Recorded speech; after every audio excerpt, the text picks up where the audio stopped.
પ્રજાપતિ કિચનમાં સ્વાગત છે તમારા બધાનું। ને આજે આપણે બનાવવાના છે તે છે કે મોતીચૂરના લડ્ડુ બનાવવાના છે।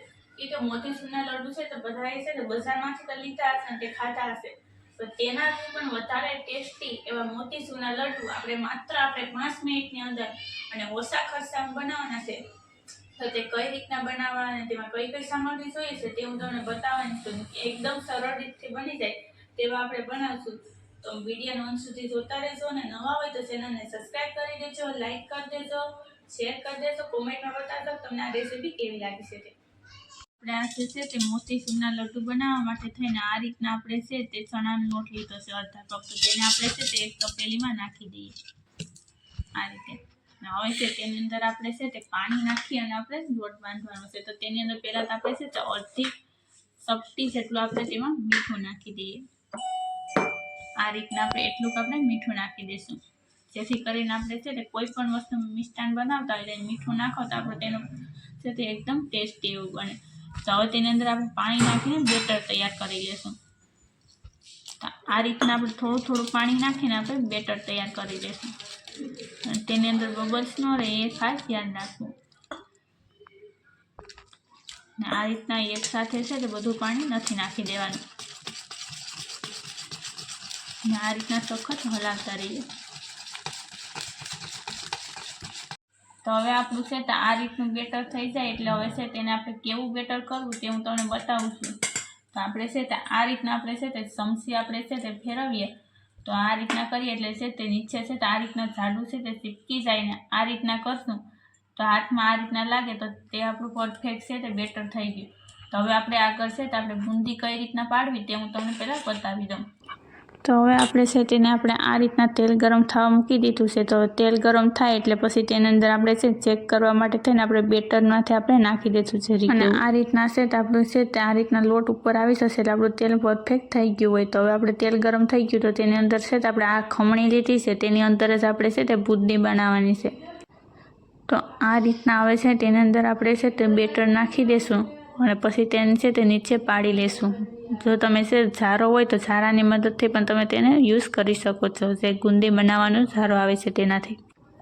અને આ રીતના આપણે છે તે બધી ગુંદીને છે તે પાડી લેશું। તો આ રીતના આપણે એક સરખું એક ખાસ ધ્યાન રાખવું કે આપણે છે તેને હાથ નથી લગાવવાનો, એમને જ તેને પાડવાની। હવે તેને આપણે આ રીતના હલાવતા રહીશું અને આ રીતના આપણે ઉપર નીચે હલાવી અને છે તે આપણે તેને છે તે ક્રિસ્પી થાય ત્યાં સુધી તેને રહેવા દઈશું, પછી તેને આપણે નીચે ઉતારી લઈએ। અહીં હું છે તેને છે તેલમાં આપણે તરીએ છીએ, તેની જગ્યાએ ઘીમાં પણ તેને તરી શકાય છે। તો હવે આપણી છે તે બુંદી તરાઈ ગઈ છે, મતલબમાં ગુંદી કહું કે બુંદી કહું બધી એક સરખું જ છે। તો તેને આપણે એક પ્લેટમાં કાઢી લઈએ। તો હવે આપણે છે તે આ રીતના છે તે આપણે છે તે બુંદી બનાવી લીધી આ રીતના છૂટી। તો હવે તેને આપણે છે તે ઠંડી થવા દઈશું। તો હવે આને છે આપણે ઠંડી થવા દઈશું। આપણે લગભગ જ્યાં સુધી ઠંડી ન થાય ત્યાં સુધી આપણે આગળની પ્રોસેસ કંઈ નથી કરવાની। તો તેને આપણે ઠંડી થવા દઈએ। હવે આપણે છે આ ગુંદી છે તે આ એકદમ ઠંડી થઈ ગઈ તો તેને આપણે મિક્સરમાં પીસી નાખીએ આ રીતે બધી નાખી દઈશું। હવે તેને આપણે પીસી નાખીશું અને તેનો આપણે કેવો પાવડર કરવો તે હું તમને બતાવી। એકદમ છે તે ઘીનો પાવડર નથી કરવાનો, એને અધકચરી આપણે રાખવાની છે। તો હવે તેને આપણે પીસી નાખીએ। તો હવે આપણે છે તેનો આ રીતના આપણે અધકચરો છે તે પાવડર કરી નાખીએ। તો હવે તેને આપણે એક તપેલીમાં કાઢી લઈશું આ રીતે।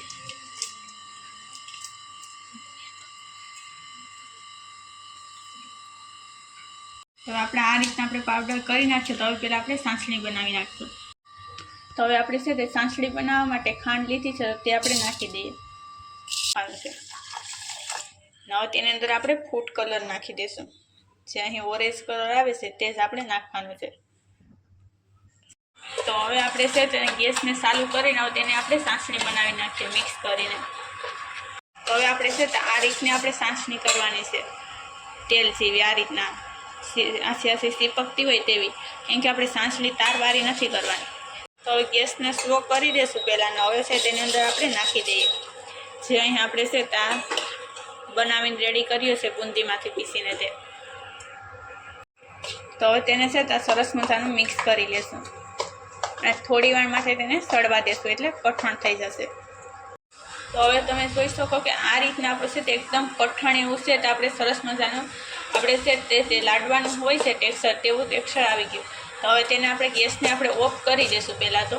ને હવે તેને આપણે છે તે નીચે ઉતારી લઈએ. આ રીતના ઢાંકીને રહેવા દઈએ 2 મિનિટ માટે.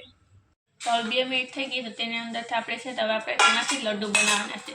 તો આ રીતના થોડું થોડું છે તે ઠંડુ થઈ ગયું. તો આ રીતના હાથમાં લઈ અને તેની અંદરથી સરસ મજાના આપણે લડ્ડુ તૈયાર કરી લઈએ. તો હવે આપણે છે તે આ રીતના કરીને તેની અંદરથી આપણે લડ્ડુ તૈયાર કરી લઈએ આ રીતના.